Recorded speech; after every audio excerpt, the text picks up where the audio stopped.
welcome to Activated Storyteller's 51st podcast, July 5th, 2007. This week's story is John Henry, an American Tale. Hi, I'm Dennis. And I'm Kimberly. And I'm not Zephyr. We are two-thirds of the Activated Storytellers. Zephyr is off in North Carolina once again. Yes, he's doing some work with his band, recording and being a big old rock star. You'll be hearing from him next week. The good thing about that is Dennis and I get a word in edgewise this week. Yes, I hardly know what to do with it. Zephyr flew out of Pittsburgh because we performed in Pittsburgh this past week for the first time ever. We did 7 libraries in Pittsburgh. 7 libraries in 2 days. Last week we talked about museums in Indianapolis and Columbus, and we told the story of the 3 wishes. And this week we've got a story for you. But first of all, we did ask people what were their 3 wishes. And we got quite a few calls. We've only got time to play a couple of them. So we're going to hear from them. But first of all, we want to give a shout out to Charlie, because we got an email from him this week. Charlie says, "Hello from Nome, Alaska." How cool is that? That must be very cool up there. I wonder. He says, or actually he and his parents say, "We listen to your podcast all the time. A teacher friend set up our iPod with your podcast, so our 8-year-old Charlie was introduced to you. He'd like to know when you are coming to Alaska, but there are no roads to Nome. You could always fly," he says. "I like your stories," he says, "so we just wanted you to know that you have fans in the far north." That's great. I've been wanting to go to Alaska. I think I'll go to Hawaii. Let's do both. We're definitely going to Hawaii next May, but I wouldn't mind going to Alaska. In fact, I'd love it. I hear it's really beautiful up there. I guess I'm game. Yeah, sure. We'd come if we can get some shows up there, obviously, but we'd love to come up and visit Alaska. And last week we asked people what their 3 wishes would be, since we did the story of the 3 wishes, and we did get some calls. We heard from Ellie. Hi, I just finished listening to your podcast. My name is Ellie Jones, and I enjoyed 3 Wishes very much. I definitely found the inclusion of some Monty Python fantastic. And I have a question. How much of your work is influenced by Python in any particular skits in general, or just tone and how they go about doing it?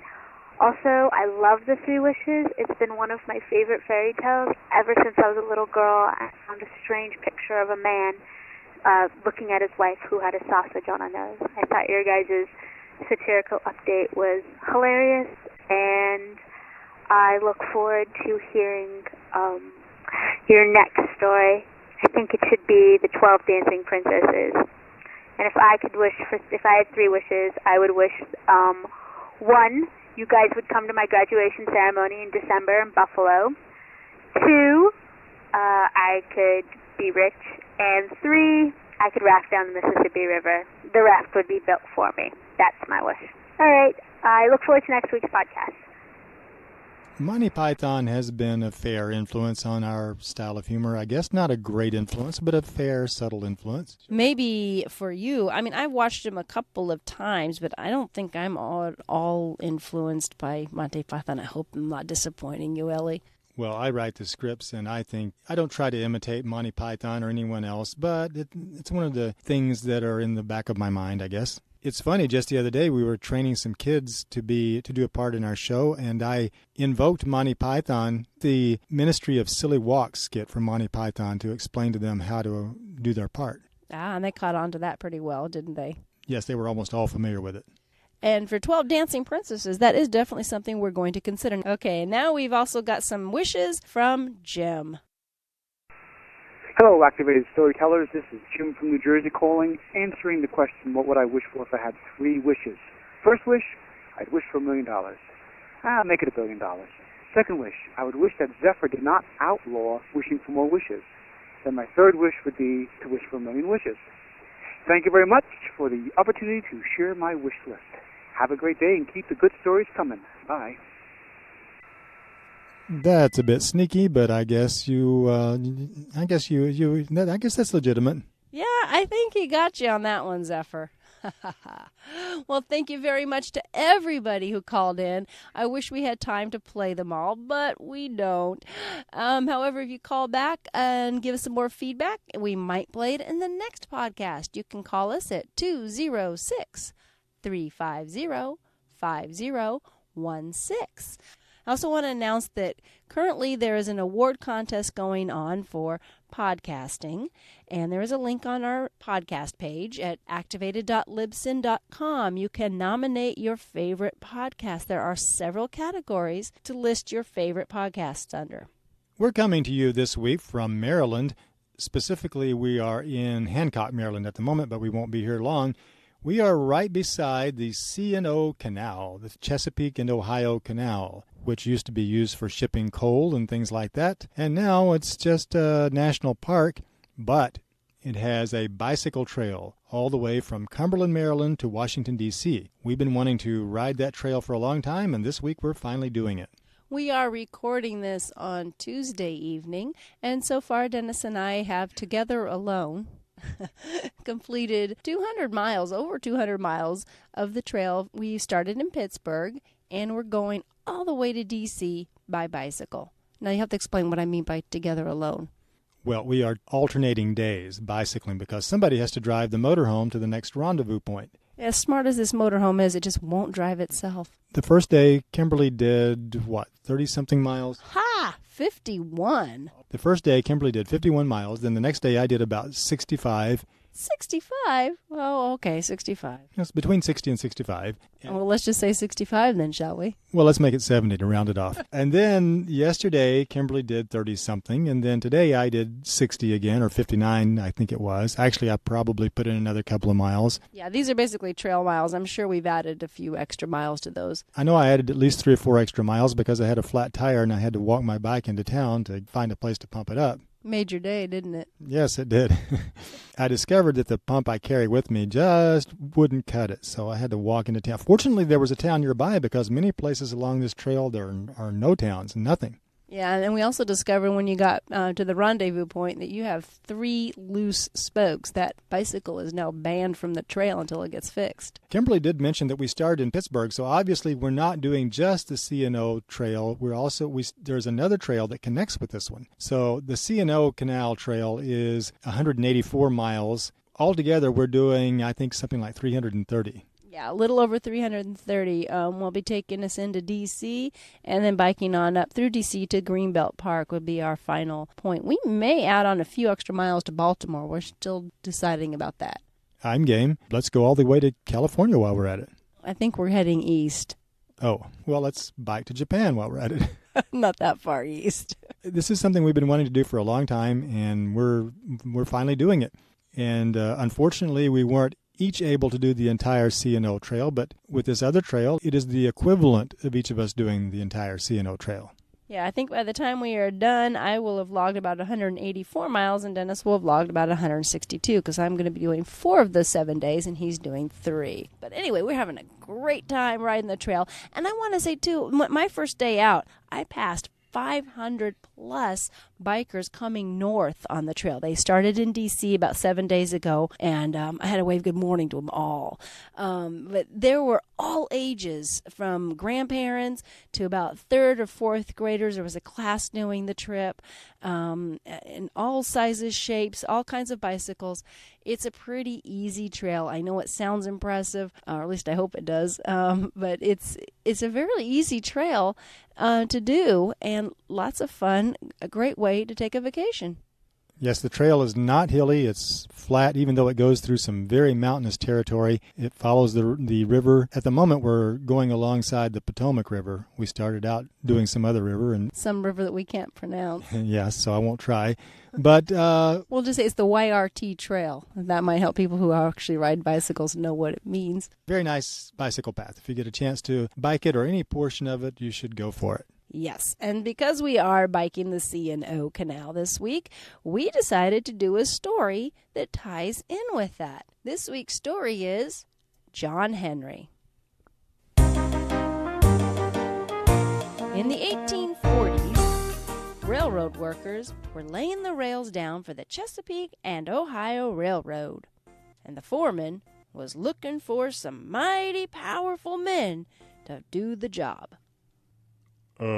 Excuse me there, Mr. Foreman. Yeah, can I help? Whoa, take a look at you. I can't look at me. I don't have eyes in the back of my head. Well, here's a mirror. Oh, yeah, I never realized I was that big before. Never realized I was that ugly before either. Good thing I don't have a mirror at home. Anyway, my name is John Henry. I'm looking for a job on your railroad, and I used to be a slave, so I know all about hard work. Well, judging by the size of you, you're gonna do just fine. Here's your hammer. Get to work. You call this a hammer? This is a toothpick. Here, I'll show you a real hammer. Why, well, that thing must weigh about 14 pounds. How you gonna lift that up? Here we go. Look at this. Hey-ya! Hey-ya! Hoo-ya! And so John Henry got himself a job working on the railroad. And he gained the respect of all the other railroad workers. Look at that guy. Did you see that? Whoa. Yeah, he just hammered down a hole about 7 feet deep, one swing. I should have want to make him mad. I'd be afraid he'd hammer me into the ground with one stroke. Well, now, the C&O Railroad came to a mountain, and the foreman decided that they weren't going to go around the mountain. No. They were going to go through the mountain. No problem, boss. I'll have that little hill chiseled out in no time. Well, 1,000 men lost their lives trying to go through that mountain. It took 3 years to get the job done. But John Henry, he just kept right on working, drilling with his 14-pound hammer and going 10 to 12 feet in just one day. No one else could hold a candle to him. Well, I guess that about does it for today. It's too dark to work anymore. Anybody want to arm wrestle? Oh, no, I'm too wiped out, John. And one day, a salesman came along to camp. Howdy, gents. Who's in charge here? I am. I'm the foreman. Why, you only look like one man to me, but anyway, this here is the cutting edge and cutting technology. A brand new super-duper automatic semi-hydraulic steam-powered drilling machine. What's it do? Why, it cuts through rock and dirt and anything else. One of these machines can handle the work of 20 men. Hey, John, come on over here. Yeah, boss. This guy here says that this new machine can do a better job than we can. Is that a fact? Yep, this machine can handle the job of 20 men, or 5 of you, I guess. Handle the job of men? That's not good. It's hard enough for us to find work already. Boss, you're not thinking about buying one of these machines, are you? Well, it'll save us some money. We won't have to feed so many mouths if that there machine works. But boss, how do you know? Listen, boss, I have an idea. Let's have ourselves a little contest. Me against this newfangled machine. We'll see which of us can really cut through the rock better. Well, John, I guess I owe that to you. All right. I'll take a hammer in each hand. Anytime you're ready, mister. Gentlemen, start your engines.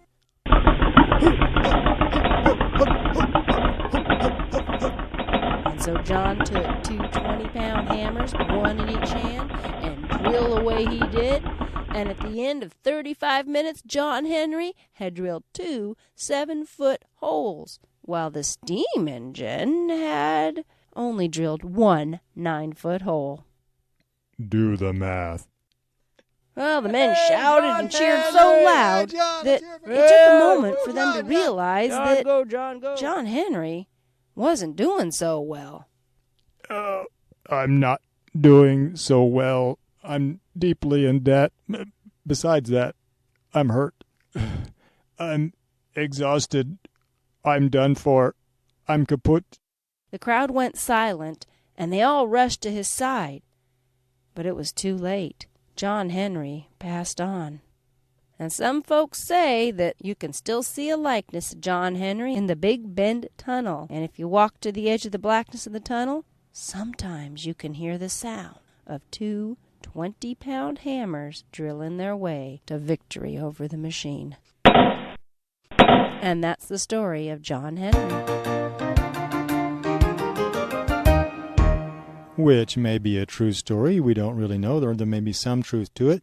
It's hard to know exactly where this story took place, if it did take place, because there are many Big Bend tunnels, and John Henry was a pretty common name among African-American railroad workers.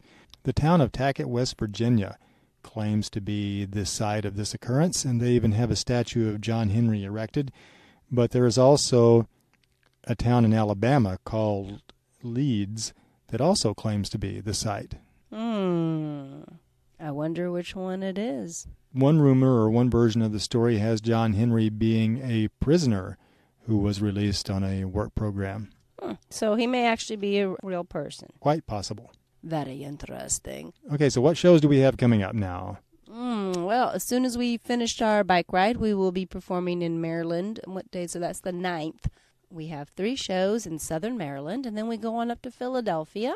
And that'll be our first performance ever in Philadelphia. And last week we did Pittsburgh for the first time. Next week we do Philadelphia for the first time. And then we have a few more shows throughout Pennsylvania before we head to Massachusetts. Actually, we do New Jersey, and then we go to Massachusetts. Yes, that's right. Do the Boston area.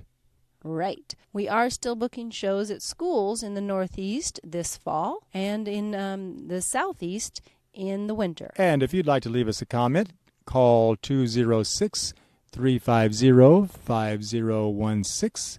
We'd love to hear from you. Give us your feedback about these podcasts. And again, podcast awards are happening now at podcastawards.com, where you can nominate your favorite podcast. You have until July 15th to nominate your favorite podcast, and there are several categories to choose from, including People's Choice and Best Produced. There are several categories that we might fit under, but perhaps the best choice would be cultural arts. Or education. Possibly education. Maybe comedy. Maybe comedy. Maybe entertainment. But I think cultural/arts is probably the best choice. Or travel. Or travel, yes. Or just about any of them. Well, we do hope you'll take some time to go ahead and nominate your favorite podcast at podcastawards.com. You can find show notes for this week's podcast and some interesting links at activated.libsyn.com. Libsyn is Libsyn, activated.libsyn.com. And this week, as soon as we pick up Zephyr in Baltimore, what are we going to do next week? I have no idea. Well, we're back to work for one thing. We're performing shows. And, of course, we'll find out what Zephyr's been up to. And also, we're going to be in Washington, D.C. this weekend, so we may have some comments about that. Yeah, I don't think we've covered Washington, D.C. yet. Let's do that. We'll talk to you next week. Thanks for listening. See you next time. The Activated Storytellers perform at schools and libraries nationwide. On stage, we use American Sign Language, physical comedy, imaginative props, and a giant, oversized book to bring the stories to life. For booking information, check our website at www.activated-storytellers.com, where you can also find out when the Activated Storytellers will be performing near you. Read a story or order one of our audio CDs. Until next time.